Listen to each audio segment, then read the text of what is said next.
बिला वजह की नफ़रत को बढ़ावा देने वाली बातें हैं। सवाल ये है कि जो आदमी मुसलमान धर्म से है ही नहीं, उससे आप कुरान की आयत या अज़ान के बोल या कलमा क्यों कहलवाएंगे, क्यों याद करवाएंगे और क्यों उससे सुनाएंगे? ये एक बहुत बड़ा सवाल है। या तो आपने जानबूझकर टीवी में आने के लिए इस तरह की हरकत की है।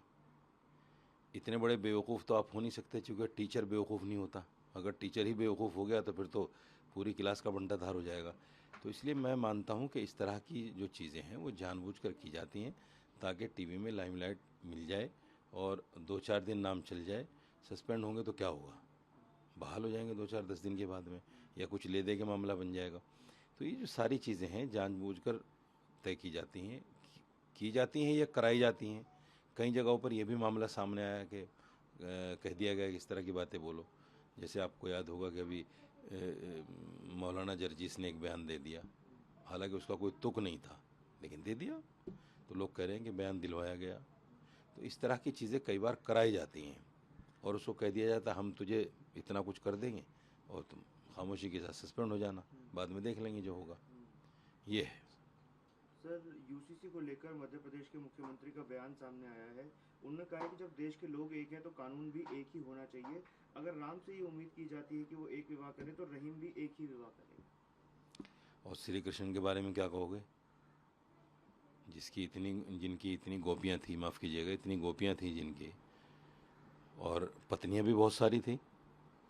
और ये देखिए, ये उस वक्त के माहौल के हिसाब से है।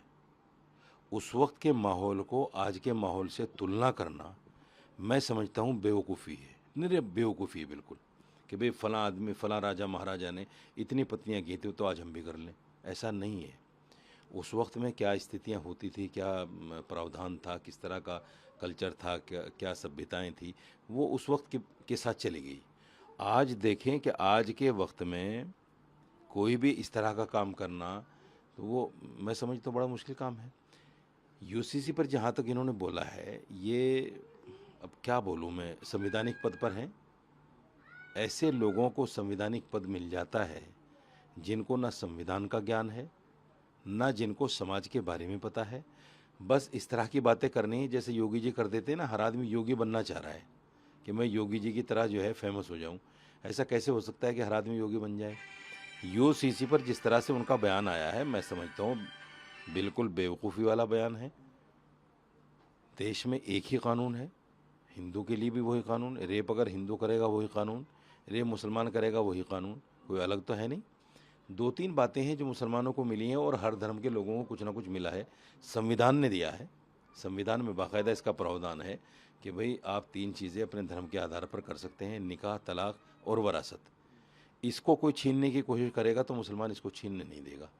ये कह देना कि साहब एक समान हो जाए। आप मुझे बताइए, जब इस देश में 2 तरह के कानून चल रहे हैं कि अगर वही गुनाह मुसलमान करे तो इनकाउंटर कर दो, बुलडोज़र चला दो घर पे। वही गुनाह अगर एक हिंदू करे, उसको उठा के जेल में डाल दो। उसका ना इनकाउंटर करना, ना उस पर बुलडोज़र चलना। अब देखिए राम मंदिर में कितना बड़ा हादसा हो गया, कितने करोड़ों की चोरी हो गई। किसी पर बुलडोज़र चला, किसी का इनकाउंटर हुआ नहीं, और होगा भी नहीं। अगर इसमें कोई अब्दुल आ जाता, होए होए होए होए होए होए, देश में आग लग जाती और सारे हिंदू धर्म गुरु, सारे हिंदुत्ववादी तंजीमें कपड़े निकाल निकाल के मैदान में आ जाते, ये क्या हो गया। लेकिन चूँकि चोरी करने वाले भी हिंदू, उसकी जांच करने वाले भी हिंदू, उन पर आरोप लगाने वाले भी हिंदू। अच्छा, कुछ लोग तो बड़ी अजीब सा तर्क दे रहे हैं, अरे साहब हिंदू का पैसा था, हिंदू ने चोरी कर लिया। ये कोई तर्क हुआ? अगर कोई मुसलमान मुसलमान के घर में चोरी कर ले तो वो तो चोरी है। हिंदू हिंदू के घर में चोरी करे वो चोरी नहीं है। मुसलमान का हिंदू का पैसा था, हिंदू ने चुरा लिया, तो फिर ये चोरी पर कानून क्यों है भाई? ये डकैती पर, लूटमारी पर कानून क्यों है? हिंदू हिंदू का कर ले, मुसलमान मुसलमान का कर ले, बात ख़त्म हो गई। जो गरीब है वो अमीर को लूट ले और अपना अमीर बन जाए वो भी। ये बेतुकी बातें हैं। बेतुकी बातें करके जो है कुछ लोग, फिर मैं कहता हूँ कि टीवी और सोशल मीडिया का ऐसा माध्यम हो गया लोगों की पब्लिसिटी के लिए, कुछ भी बोलकर 2-3 दिन तो अपना लाइमलाइट में आ जाते हैं। उन पर चर्चाएं होती हैं, उन पर डिबेट होते हैं और वो फेमस हो जाते हैं। ये कहानी चल रही है आजकल। तो मैं समझता हूँ कि यूसीसी आज के वक्त में जब सारे कानून बराबर हैं, एक मेरी बात मान लो, यूसीसी की जगह इस्लामिक कानून ले आओ, अगर रेप हो जाए तो मैं गर्दन कटवा लूँगा अपनी। रेप का कानून इस्लाम में ये है कि अगर कोई रेप कर दे तो उसको ज़मीन में आधा गाड़ो और इतने पत्थर मारो, उसको इतने पत्थर मारो कि उसकी जान निकल जाए। और ये होना है, बचना नहीं है। ऐसा नहीं कि वो सिफारिश कर देगा तो बच जाएगा, वहाँ सिफारिश भी नहीं चलती इस्लामिक कानून में। तो मैं कहता हूँ तुम यूसीसी नहीं, यूसीसी का बाप ले आओ। ये रेप रुकने वाले नहीं है, ये करप्शन रुकने वाला नहीं है, ये चोरी डकैती रुकने वाली नहीं है। इस्लामिक कानून ले आओ, अगर चोरी करेगा हाथ कटेगा, एक दो का काट दो, सब बंद हो जाएगा एक तरफा। गल्फ कंट्रीज में 57 देश हैं, एक में भी न तो चोरी है न रेप है, सबको पता है। लेकिन क्यों नहीं लाते इस्लामिक कानून? कि साहब इस्लाम का कानून है। ये लोग तो इस्लामिक स्टेट बनाना चाहते हैं।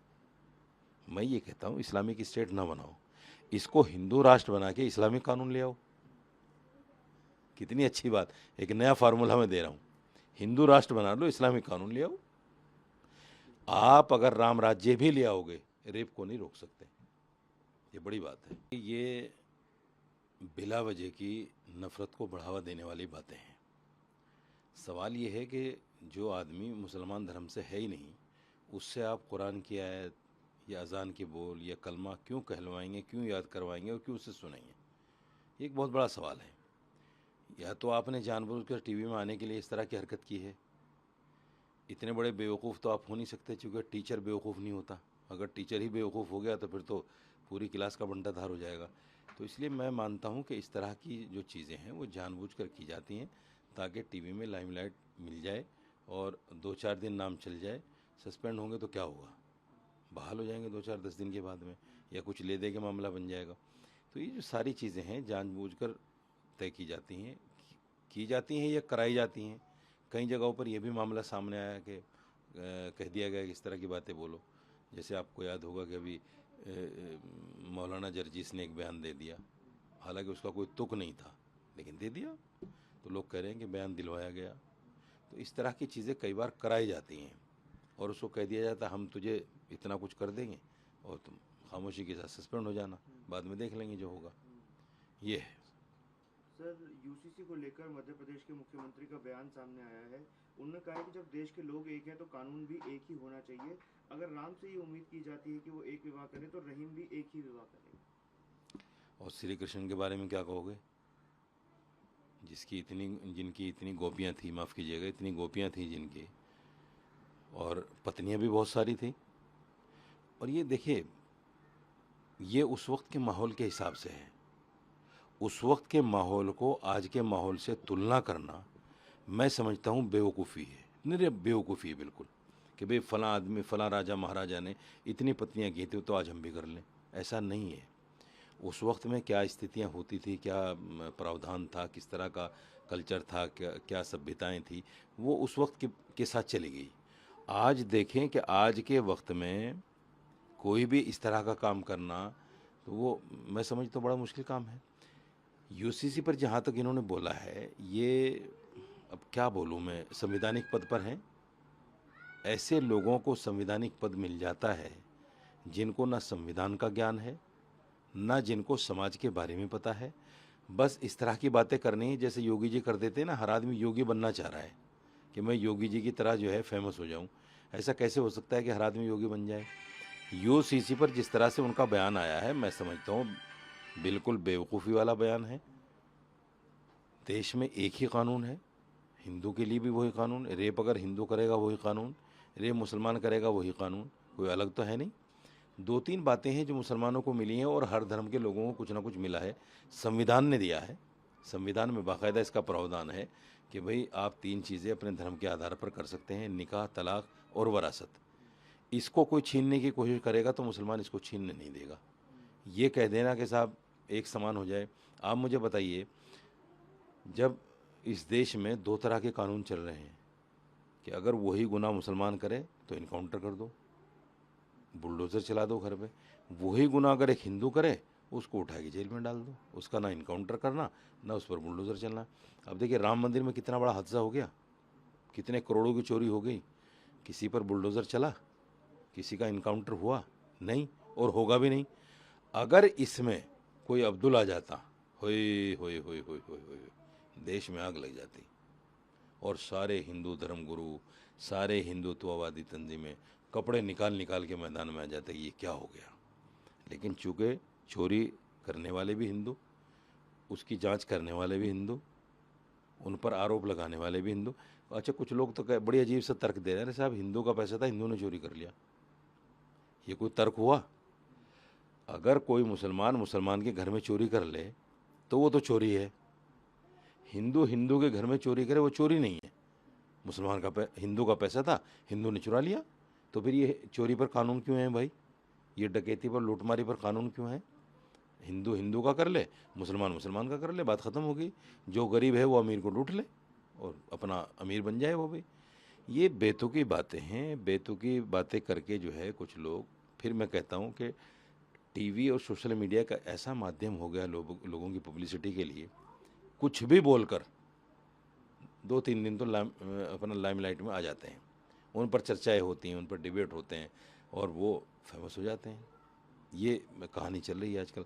तो मैं समझता हूँ कि यूसीसी आज के वक्त में जब सारे कानून बराबर हैं, एक मेरी बात मान लो, यूसीसी की जगह इस्लामिक कानून ले आओ। अगर रेप हो जाए तो मैं गर्दन कटवा लूँगा अपनी।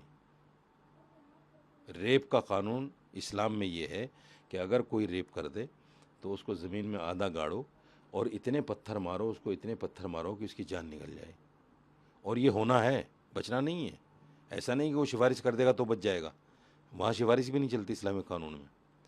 तो मैं कहता हूँ तुम यूसीसी नहीं, यूसीसी का बाप ले आओ। ये रेप रुकने वाले नहीं है, ये करप्शन रुकने वाला नहीं है, ये चोरी डकैती रुकने वाली नहीं है। इस्लामिक कानून ले आओ, अगर चोरी करेगा हाथ कटेगा, 1-2 का काट दो, सब बंद हो जाएगा एक तरफा। गल्फ़ कंट्रीज में 57 देश हैं, एक में भी न तो चोरी है न रेप है, सबको पता है। लेकिन क्यों नहीं लाते इस्लामिक कानून? कि साहब इस्लाम का कानून है। ये लोग तो इस्लामिक स्टेट बनाना चाहते हैं। मैं ये कहता हूँ इस्लामिक स्टेट ना बनाओ, इसको हिंदू राष्ट्र बना के इस्लामिक कानून ले आओ। कितनी अच्छी बात, एक नया फार्मूला मैं दे रहा हूँ, हिंदू राष्ट्र बना लो, इस्लामिक कानून ले आओ। आप अगर राम राज्य भी ले आओगे, रेप को नहीं रोक सकते, ये बड़ी बात है।